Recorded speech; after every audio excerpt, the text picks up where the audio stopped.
बिस्मिल्लाहिर्रहमानिर्रहीम। अस्सलाम वालेकुम नाज़रीन, मैं हूं आपका होस्ट अहमद फवाद। आज तारीख है 24 फरवरी और दिन है मंगल का। 3-4 इंपॉर्टेंट खबरें जी आज की व्लॉग में आपके साथ में शेयर करूंगा। पहली बड़ी ब्रेकिंग न्यूज़ तो यह है कि इमरान खान साहब की जो वापसी है ना, वो होना शुरू हो गई है।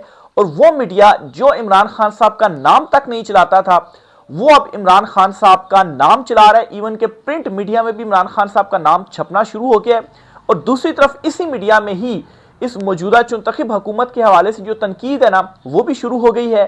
काफ़ी खबरें इस हवाले से सामने आ रही हैं जी कि इस हुकूमत को पैगाम दे दिया गया है कि आपका जो खात्मा है वो होना ही होना है। लेकिन आज के इस व्लॉग में एक टाइम फ्रेम आपके साथ में शेयर करूंगा जी कि ये जो निज़ाम है वो कब लपेटा जाना है। आसिफ जरदारी को ताकतवर हलकों की जानिब से क्या एक सख्त पैगाम दिया गया है और अल्लाह हाफिज उनको भी कह दिया गया है कि बोरियां बिस्तरा जो है वो आप भी पैक करें। कुछ एक्सक्लूसिव डिटेल्स आपके साथ इस वाले से मैं शेयर करूंगा जी। फिर साथ ही साथ एक और खबर आपसे ये शेयर करनी है कि इमरान खान साहब को पिम्स हॉस्पिटल चेकअप के लिए लाया गया। कहा तो यह गया था जी कि 25 फरवरी को, लेकिन लाया गया 23 और 24 फरवरी की दरमियानी शब। वहां पर इमरान खान साहब का ट्रीटमेंट हुआ। एक इंपॉर्टेंट स्टेटमेंट आई है और इसमें एक मशकूक आप कहें या कंसर्निंग बात यह कि इमरान खान साहब के हार्ट का भी चेकअप किया गया है। भाई, इमरान खान साहब की तो आंख को मसला था, हार्ट का चेकअप क्यों किया गया, इस पर कुछ तफसीलात आपके साथ में शेयर करूंगा। क्या रिपोर्ट है इमरान खान साहब की हार्ट के हवाले से।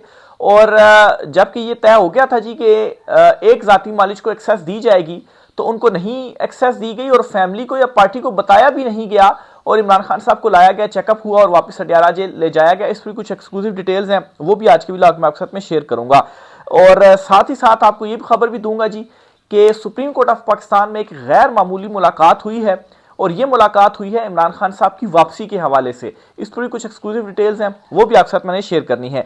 सबसे पहले तो जी रात गए जो एक बड़ी डेवलपमेंट हुई है जी, इमरान खान साहब को पिम्स हॉस्पिटल लाया गया है और इमरान खान साहब का वहां पर जो मुआयना है वो किया गया और जो दूसरी डोज इंजेक्शन की लगनी थी ना आंख में या आंख के ट्रीटमेंट के सिलसिले में, वो लगा दी गई है। पहले तो मैं आपके साथ पिम्स इंतजामिया की जो एक रिलीज है, जो उनकी स्टेटमेंट है ना, वो मैं शेयर करता चलूं जी कि उसमें उन्होंने क्या कहा है कि क्या ट्रीटमेंट दिया गया और क्या इमरान खान साहब का जो मुआयना है वो किया गया। फिर हार्ट के हवाले से बताता हूं कि क्यों तशवीशनाक है। तो पिम्स हॉस्पिटल की इंतजामिया की जानिब से जारी करता इस रिलीज के मुताबिक जी, इमरान खान साहब उम्र 74 को 24 फरवरी 2026 को आंखों के इलाज के फॉलोअप गर्ज से पिम्स लाया गया, जहां उन्हें जो है वो anti-VEGF इंट्राविट्रीरियल इंजेक्शन की दूसरी जो डोज है वो दी गई। प्रोसीजर से कबल माहिरीन पर मुश्तमिल एक बोर्ड ने इनका मुआयना किया, जिसमें कंसल्टेंट कार्डियोलॉजिस्ट शामिल थे, जिन्होंने कार्डियोग्राफी और ईसीजी भी की, जिसके नताइज नॉर्मल आए। अब मतलब ईसीजी जो की गई है, यह आपको वाज़ेह करता है जो ब्लड क्लॉट बना है ना, अब उससे यह भी हो सकता है कि उसने पहले आंख को मुतासिर किया, वो बॉडी किसी और पार्ट को भी मुतासिर जो है वो कर सकता है। और ये इंकशाफ या ये कंसर्न भी जाहिर किया गया था कि इमरान खान साहब की जान को भी खतरा हो सकता है अगर ये दिल की तरफ चला जाए या कोई इस तरह का इमरान खान साहब को इशू ना हो जाए। तो अब जी इस रिलीज के अंदर, स्टेटमेंट के अंदर, ये भी आया जी कि इमरान खान साहब की ईसीजी भी जो है वो की गई है और जो है वो नॉर्मल आई है। तो अब यहां पर सवाल ये है कि इसकी क्या जरूरत पड़ी, या मतलब ये भी हो सकता है कि वो जो ब्लड क्लॉट है जो आंख जिससे मुतासिर हुई, उसके बाद डॉक्टर्स ने ये महसूस किया हो जी कि ओवरऑल पूरा जो मुआयना है वो किया जाना चाहिए। या फिर ये भी कंसर्न शो किया जा रहा है कि आखिर इमरान खान साहब को क्या हुआ है, क्योंकि जाती मालिज और फैमिली को भी एक्सेस नहीं दी जा रही ताकि कंफर्म हो सके कि इमरान खान साहब के साथ क्या हुआ है, क्या इमरान खान साहब के हवाले से छुपाया जा रहा है। अब ये जो सवाल है ना, मजीद तकवीयत पकड़ता जा रहा है, खासतौर पर इस ट्रीटमेंट के बाद। बहरहाल इसमें एक मतलब है कि थोड़ा जो इंपॉर्टेंट खबर आप कहें या रिलैक्सिंग खबर ये है कि इसमें यह बताया गया जी कि ये जो ईसीजी की गई है उसके जो नताइज हैं वो नॉर्मल आए हैं। इस दौरान कंसल्टेंट फिजिशियन ने भी इमरान खान का मुआयना किया और इमरान खान को तिब्बी तौर पर स्टेबल पाया गया। इमरान खान की रजामंदी हासिल करने के बाद और ऑपरेशन थिएटर में म्यारी मॉनिटरिंग, एहतियाती तदाबीर और प्रोटोकॉल के तहत कंसल्टेंट ऑफ थैल्मोलॉजिस्ट और कंसल्टेंट विट्रियो रेटिनल सर्जन जो हैं पिम्स और अलशिफा अस्पताल के की निगरानी में माइक्रोस्कोपी की रहनुमाई से एंटी VEG ये जो इंजेक्शन था इसकी दूसरी डोज लगाई गई और ये अमल डे केयर सर्जरी के तौर पर अंजाम दिया गया। क़याम के दौरान इमरान खान प्रोसीजर से पहले, दौरान अमल और बाद अज़ा तमाम तर मराहिल में वाइटल साइंस के एतबार से स्टेबल रहे। बाद अज़ा इन्हें निगहदाश्त की हिदायत, फॉलोअप, मशवरे और मुतलका दस्तावेजात के साथ डिस्चार्ज कर दिया गया। यानी कि यह हिदायत की गई है कि इमरान खान साहब की निगहदाश्त जो है उनकी लगातार जो केयर है वो भी जेल में करनी है। तो ये जी इमरान खान साहब का जो पिम्स अस्पताल है उनको लाया गया, उनके आंख को जो दूसरी डोज दी जानी थी वो उनको दे दी गई है। और कहा तो ये जा रहा था जी कि 25वीं रात की जो शब होगी, 24 और 25 की जो दरमियानी शब होगी उस रात को लाया जाएगा। लेकिन जाहिर सी बात है अगर उस रात को लाया जाता तो तमाम मीडिया की नजरें होती, तो बड़ी खुफिया तौर के ऊपर लाया गया और ट्रीटमेंट करवा कर वापस ले जाया गया। इवन के बैरिस्टर गोहर को भी जब बताया गया तो जब मीडिया, सोशल मीडिया के ऊपर खबर फैल गई ना, उसके बाद उनको भी आगाह जो है वो किया गया। अब यहाँ पर सवाल एक ये है कि आखिर क्यों स्टिल फैमिली को नहीं बताया गया और इमरान खान साहब के ज़ाती मालिज को एक्सेस नहीं दी गई। अब ये तो बिल्कुल सवालात फिर यहाँ से उठते हैं जी कि आखिर क्या है जो कि इमरान खान साहब के हवाले से छुपाया जा रहा है। इख्तियार वली खान जो है वो ये कहते हैं कि इमरान खान साहब के ज़ाती मालिज से अगले चेकअप पर जो मुलाकात है वो हो जाएगी, इस चेकअप पे नहीं, अगले चेकअप में। अब अगला जो चेकअप है ना वो बताया जा रहा है मार्च को, ईद के बाद मेरे ख्याल से। तो यानी कि इसका मतलब यह है कि एक महीना मजीद इमरान खान साहब जो है वो इसी हाल में रहेंगे और कहते तन्हाई में रहेंगे, किसी की भी जो मुलाकात है वो नहीं करवाई जाएगी। इवन के अब ये भी इतलात आ रही हैं कि बुशरा बीबी साहिबा जिनकी मुलाकात करवा दी जाती थी फैमिली से, उनकी भी फैमिली से मुलाकात नहीं करवाई जाएगी, क्योंकि उन्होंने इमरान खान साहब का ये मैसेज बाहर पहुंचाया था कि इमरान खान साहब ने अपनी बहनों से कहा है कि जल्द अज जल्द उन्हें अपने ज़ाती जो मालजीन है उन तक एक्सेस जो है वो दी जाए और वो उनका मुकम्मल जो मुआयना है वो करें। तो उसके बाद शायद उनकी भी जो मुलाकातें हैं वो बंद कर दी जाएं। आज भी मुलाकातों का दिन है, बहनों का भी मुलाकातों का दिन है, बुशब्बी साहिबा का भी मुलाकातों का दिन है। तो लिस्ट दे दी गई है, लेकिन उसके बावजूद मेरा नहीं ख्याल कि आज भी जो मुलाकातें हैं वो करने दी जाएंगी। दूसरी तरफ नाज़रीन, इमरान खान साहब की वापसी हुई है और ये वापसी हुई है इलेक्ट्रॉनिक और प्रिंट मीडिया दोनों पर। रात गए जी जो खबरें इमरान खान साहब को शिफ्ट करने के हवाले से हॉस्पिटल में चली, इसमें बाकायदा तौर पर टीवी चैनल्स के ऊपर इमरान खान लिखा गया, इमरान खान साहब का नाम लिया गया। इससे पहले क्या होता था जी, बानी पीटीआई लिखा जाता था और इसी तरह से जी अखबार के अंदर भी मतलब है कि इमरान खान साहब का जो नाम है जी, इसी तरह से रिहाई फोर्स से रिलेटेड एक खबर जो है वो पब्लिश की गई है, वहाँ पर इमरान खान बाकायदा तौर पर जो नाम है ना वो यूज़ किया गया है। तो इमरान खान साहब की आहिस्ता आहिस्ता जो मीडिया के ऊपर वापसी है ना जी वो भी होना शुरू हो चुकी है। दूसरी तरफ इस चुनतखब हुकूमत के लिए बुरी खबरें ही खबरें हैं और सबसे पहले तो ये फरूख हबीब साहब हैं, इनका एक बड़ा दावा है, ये मैं आपके साथ शेयर कर देता हूँ जी, क्योंकि ये बातें तो की जा रही थी कि ये निज़ाम लपेटा जाना है, इस चुनतखब हुकूमत का जो खात्मा है ना वो होना ही होना है, लेकिन कोई टाइम फ्रेम नहीं आ रहा था कि टाइम फ्रेम क्या होगा, कब इस चुनतखब हुकूमत से जो जान है ना वो छुटेगी। तो फरूख हबीब साहब, फरूख हबीब कह रहा हूँ, हबीब अकरम साहब जो सीनियर सहाफ़ी तजियाकार हैं, उनकी जानिब से एक जो स्टेटमेंट है वो सामने आई, वो मैं आपके साथ शेयर कर देता हूँ जी। तो फिर तो आप दुआई कर रहे होते हैं ना, तो ये हुकूमत क्लिनिकली कभी भी इतनी स्ट्रांग नहीं हुई कि अपने पैरों पे खड़ी हो सके। तो लिहाजा इसके लिए दुआएं हैं और दुआ के अल्लाह ताला इसकी मुश्किल आसान करते हैं, ठीक है। और ये अक्टूबर, ये मुझे नहीं लगता ये बजट तक इससे काम खींचा जाना है। अच्छा। ये बजट से आगे इसका काम मुझे तो लग रहा है कि बस आप तैयारी करें, बस कुछ भी हो सकता है।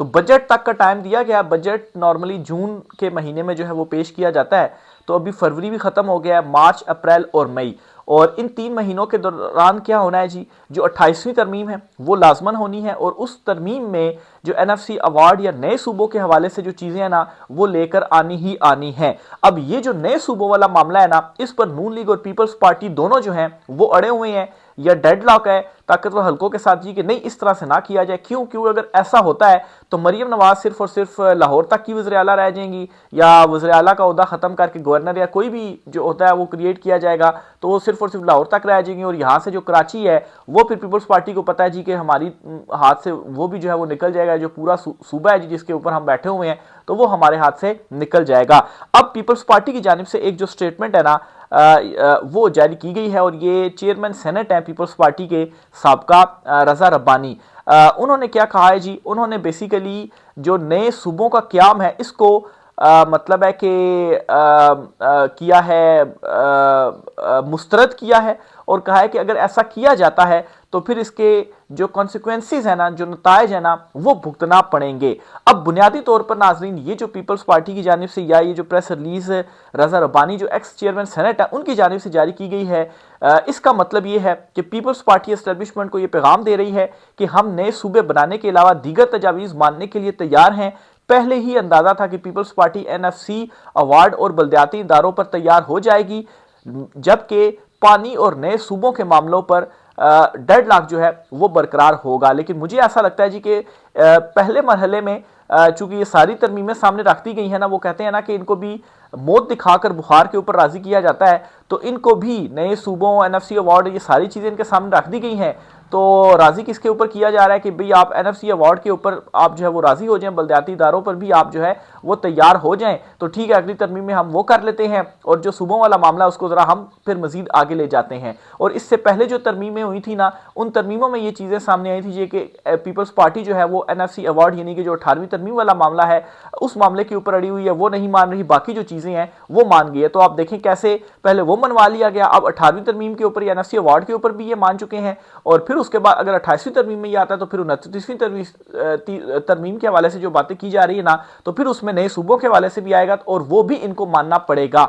और इनको ये भी पैगाम दे दिया गया है कि आपसे पूछा नहीं जा रहा, आपको बताया जा रहा है कि ये जो चीज़ है, ये जो काम है वो करना है। ये जो कौमी हुकूमत के हवाले से चीज़ें सामने आ रही हैं, जो इमरान खान साहब के हवाले से मतलब है कि राब्ते और चीज़ें बेहतर होने के हवाले से जो मामलात वगैरह सामने आ रहे हैं, इन चीज़ों की शक्ल में भी इस चुंतखब रजीम के ऊपर जो दबाव है ना वो भी डाला जा रहा है कि भाई आपकी तो खैर नहीं है। यहाँ तक भी इनको कहा गया है कि अगर इमरान खान साहब की वापसी भी होती है ना, तो जो एस्टेब्लिशमेंट या ताकतवर हल्के हैं उनको तो वो शायद कुछ ना कह पाएं, या वो तो मतलब है कि उनका कंट्रोल तो रहेगा, लेकिन इमरान खान साहब आप में से किसी को नहीं छोड़ेंगे, वो आपके पीछे जो है वो आएंगे। तो इस तरह से करके भी इनको डराया जा रहा है ताकि ये जो तरमीम वाला मामला है ये क्लियर किया जाए।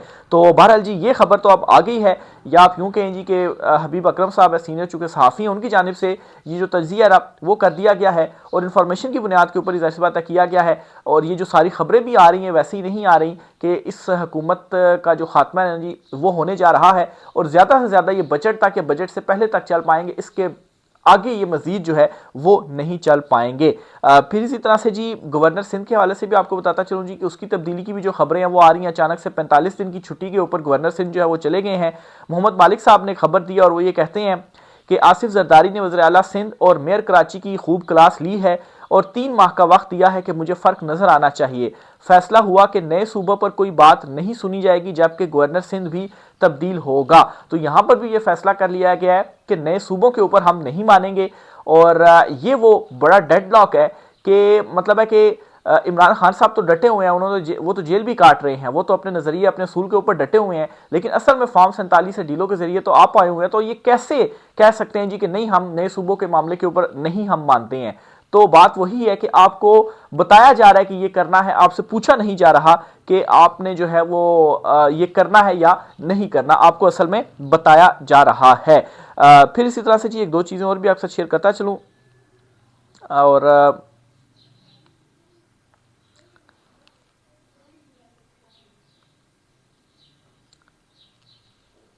मामला ये है जी कि ग्रेग चैपल जो हैं इन्होंने एक मजमून शाया किया है।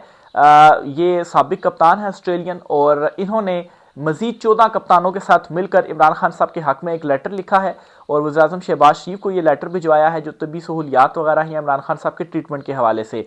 फिर इसके अलावा इन्होंने एक पूरा आर्टिकल जो है वो भी क्रिक इन्फो के ऊपर लिखा है, और इसमें जी मतलब काफ़ी लंबा ये आर्टिकल है, लेकिन मैं एक दो पैराग्राफ जो है वो आपके साथ शेयर कर देता हूँ जी। इसमें इमरान खान साहब के हवाले से ये लिखते हैं, शेयर करने का मकसद ये है कि आलमी सतह पर भी इमरान खान साहब के हवाले से जो दबाव है ना वो बढ़ता जा रहा है, क्योंकि जो आवाज़ें हैं ना इमरान खान साहब के हक में वो बढ़ती जा रही हैं। ये लिखते हैं जी कि मैं इमरान खान को कई दहाइयों से जानता हूँ और हमारा ताल्लुक हमेशा बाहमी एहतराम पर मबनी है जो बाउंड्री लाइन से कहीं आगे तक जाता है। हम पहले हरीफ थे टेस्ट क्रिकेट में मैदान में, जहां किरदार तेज गेंदबाजी और जहनी मजबूती की भट्टी में ढलता है। मुझे वो बेपनाह कशिश रखने वाला और इससे ज़्यादा मजबूत इरादे का मालिक याद है। वो ऐसा रहनुमा था जो सिर्फ अपनी टीम की क़यादत नहीं करता था बल्कि एक कौम को मुतासिर करता था।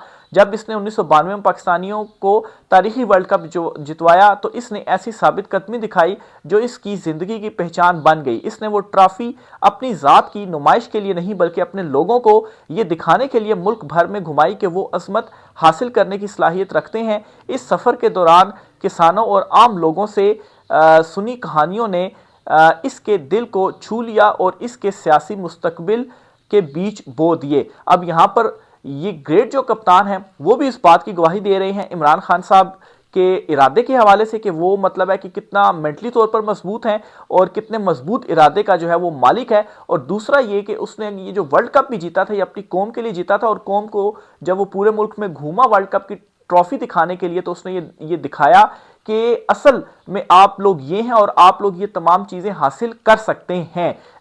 तो असल में इमरान खान साहब का ट्रॉफी लेकर घूमने का मकसद ये नहीं था कि मैं अपनी कोई वो करूं भी कि देखे मैंने तो वर्ल्ड कप जो है वो जितवा दी। असल में वो कौम को दिखा रहा था जी कि आपके अंदर ये तमाम जो सलाहियतें हैं ये मौजूद हैं। तो ये जी आज कुछ आम तफसीलात थी इस वाले से मजीद जो भी होता है। अच्छा आखिर में बताते चलो सुप्रीम कोर्ट ऑफ पाकिस्तान में भी एक अहम मुलाकात हुई है और पाकिस्तान तहरीक इंसाफ की रहनुमाओं की मुलाकात हुई है रजिस्ट्रार सुप्रीम कोर्ट से और उन्होंने जी कंसर्न शो किए हैं इमरान खान साहब की सेहत के हवाले से और मुलाकात के हवाले से और रजिस्ट्रार साहब की जानिब से कहा गया कि वो चीफ जस्टिस के सामने जो मामला है वो रखेंगे। तो बहरहाल ये एक इंपॉर्टेंट जो मुलाकात थी वो सुप्रीम कोर्ट ऑफ पाकिस्तान में हुई है। राय का ज़ाहिर कीजिएगा। आज के व्लॉग से इतना ही, इजाज़त दीजिए, अल्लाह हाफिज़।